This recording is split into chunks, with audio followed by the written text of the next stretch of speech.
Have you ever heard of a book so controversial, so mysterious, that it was left out of the Bible? A text that claims to reveal secrets of the heavens, the origins of giants, and the future of humanity. Today, we re-diving deep into one of the most fascinating and debated texts in history, the Book of Enoch. So, who was Enoch? The Bible mentions him briefly in Genesis. It says he walked with God. Then he was no more, because God took him away. Unlike everyone else who died, Enoch was taken directly into heaven. Imagine that. This brief, cryptic mention sparked centuries of curiosity. What did he see? What did he learn during his time walking with God? The Book of Enoch claims to answer these questions.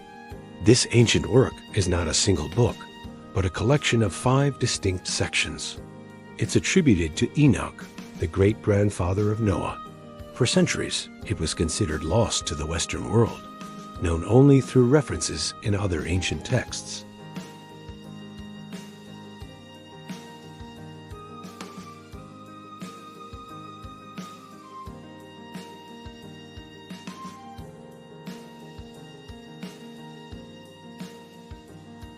But they did something they weren't supposed to do. They became captivated by the beauty of human women, and breaking their sacred duty, descended to earth, took wives, and had children with them. But these children were not ordinary.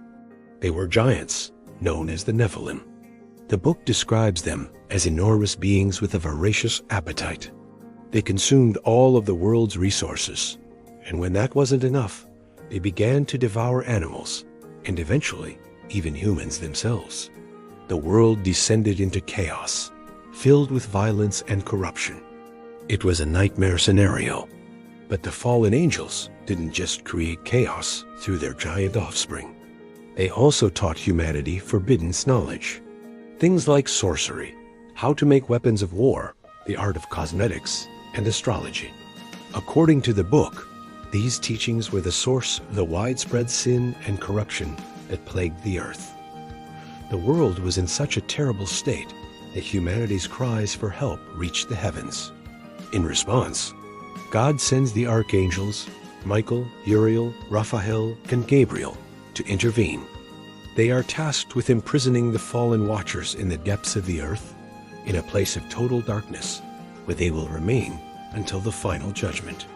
The book describes this as a necessary act to cleanse the world.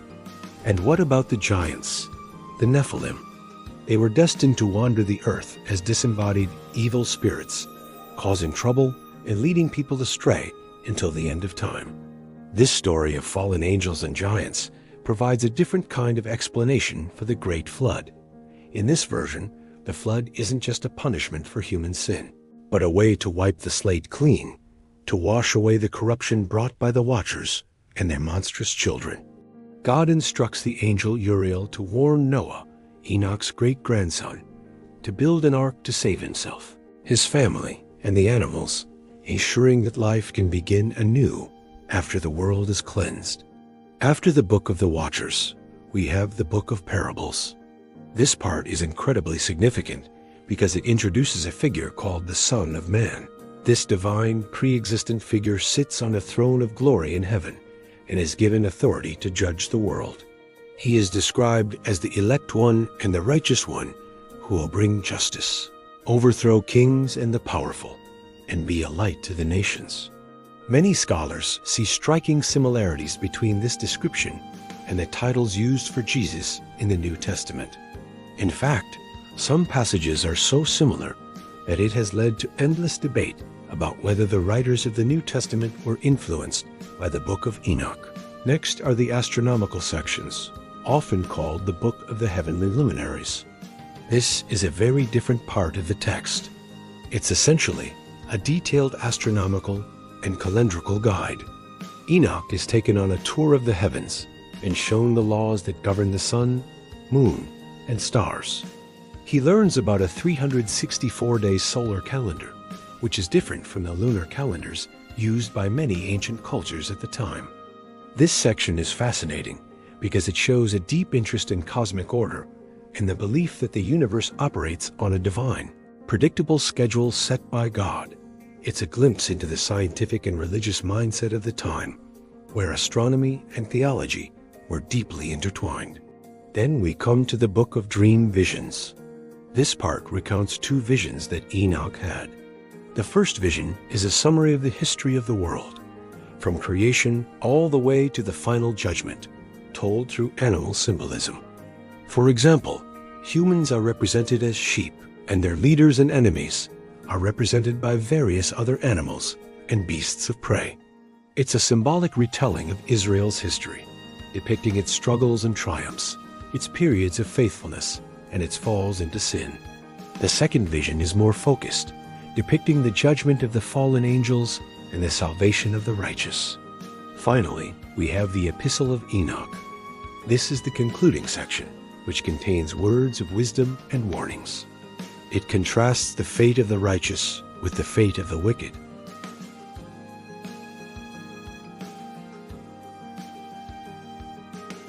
It's a message of hope and perseverance for the faithful, urging them to hold on to their beliefs.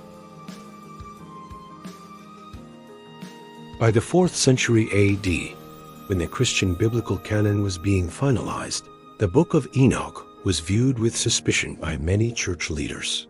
They were uncomfortable with its elaborate stories about angels and giants, which went far beyond what was written in Genesis. Some felt its astronomical and calendrical details were confusing or incorrect. Others were concerned about its authorship. Could it really have been written by the ancient Enoch? Ultimately, it was deemed to be what's called an apocryphal text, a work of interest, but not divinely inspired scripture. Despite this, its influence is undeniable. The New Testament book of Jude directly quotes a passage from the Book of Enoch, referring to him as Enoch, the seventh from Adam, and citing his prophecy about the Lord's judgment. There are also many other echoes and parallels in the New Testament, especially in the descriptions of the Son of Man, angels, demons, and the final judgment. It's clear that the ideas within the Book of Enoch were part of the cultural and religious air that the early Christians and Jews breathed.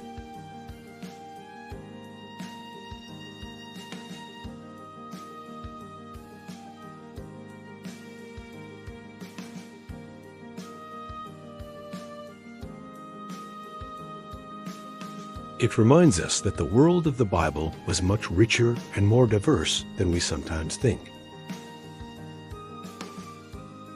Let me know your thoughts in the comments below. Thanks for joining me on this journey into the mysteries of the Book of Enoch.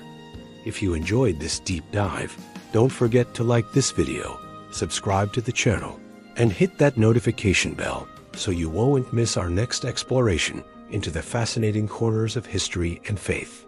See you next time.